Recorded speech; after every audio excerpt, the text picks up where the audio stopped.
Assalamualaikum warahmatullahi wabarakatuh. Nama saya Hopipa Indaswarsi, Prodi Ekonomi Syariah, Lokal 2 ESI A1. Baiklah, saya akan menjelaskan pembahasan tentang pertarungan aliran filsafat antara materialisme dan idealisme. Yang pertama, materialisme. Materialisme merupakan paham filsafat yang meyakini bahwa esensi kenyataan, termasuk esensi manusia, bersifat material atau fisik. Ciri utama dari kenyataan fisik atau material adalah bahwa ia menempati ruang dan waktu, memiliki keluasan, dan bersifat objektif. Karena menempati ruang dan waktu serta bersifat objektif, maka ia bisa diukur, dikuantifikasi, atau dihitung, diobservasi.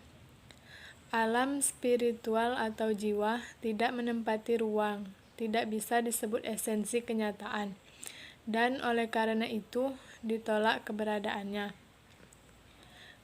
Kalau ada peristiwa atau gejala yang masih belum diketahui atau belum bisa dipecahkan oleh manusia, maka hal itu bukan berarti ada kekuatan yang bersifat spiritual di belakang peristiwa tersebut, melainkan karena pengetahuan dan akal kita saja yang belum dapat memahaminya. Bagi aliran materialisme, semua penjelasan harus didasarkan pada data-data yang bersifat indrawi. Jenis lain dari materialisme adalah naturalisme. Disebut naturalisme karena istilah materi diganti dengan istilah alam atau organisme. Materialisme atau naturalisme percaya bahwa setiap gejala, setiap gerak bisa dijelaskan menurut hukum kausitas, hukum sebab akibat, atau hukum stimulus respons. Gejala yang kita amati tidak bergerak dengan sendirinya, melainkan karena adanya sebab-sebab eksternal yang mendahului atau menggerakkannya. Karena sangat percaya pada hukum kausitas, maka kaum materialis pada umumnya sangat deterministik. Mereka tidak mengakui adanya kebebasan atau independensi manusia. Seorang materialis sangat yakin bahwa tidak ada gerak atau perilaku yang ditimbulkan oleh dirinya sendiri.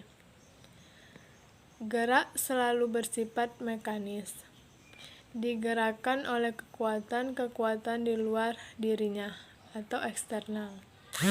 Ilmu-ilmu alam seperti fisika, biologi, kimia, kedokteran adalah suatu bentuk dari materialisme atau naturalisme jika berasumsi bahwa esensi alam semesta dan objek kajian ilmu-ilmu alam sepenuhnya bersifat material, sehingga bisa dijelaskan secara kausal dan mekanis.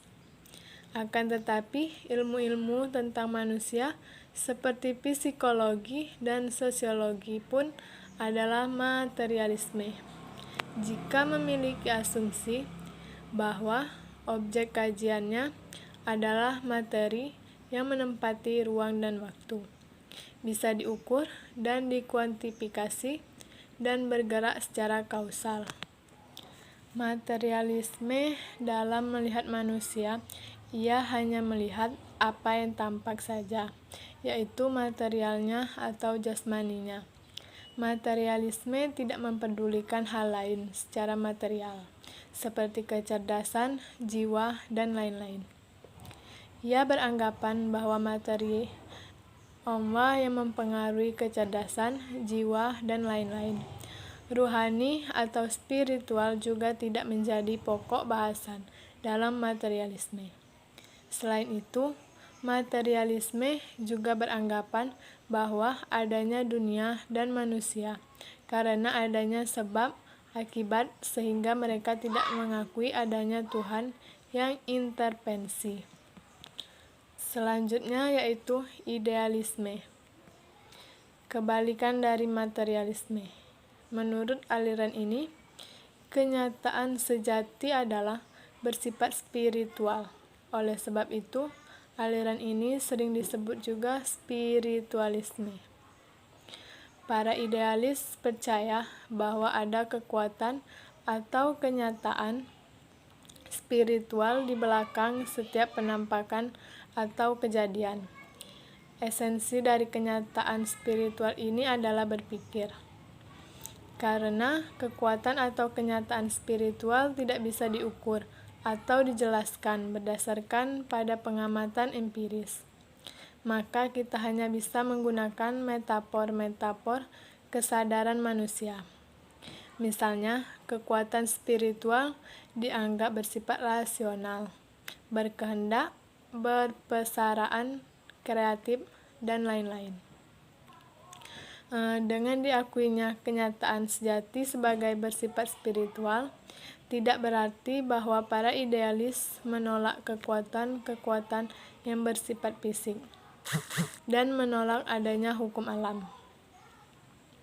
Sebagaimana dikemukakan oleh Hegel, kekuatan fisik dan hukum alam itu memang ada, tetapi keberadaannya merupakan manifestasi dari kekuatan atau kenyataan yang sejati dan lebih tinggi, yakni roh absolut.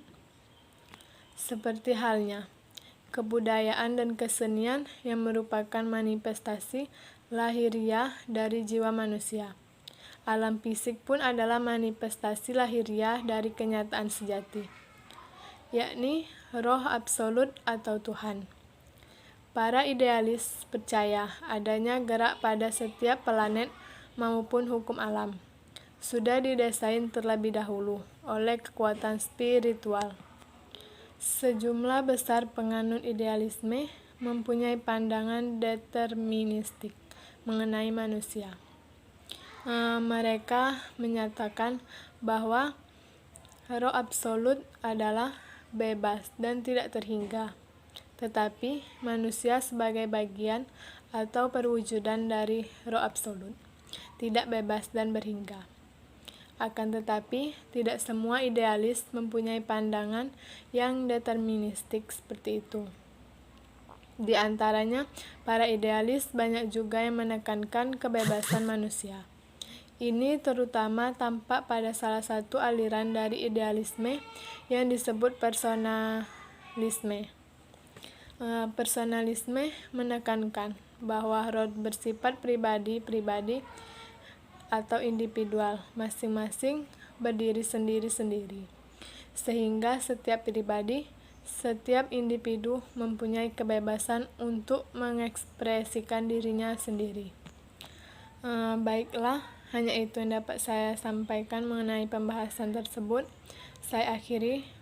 Wassalamualaikum warahmatullahi wabarakatuh.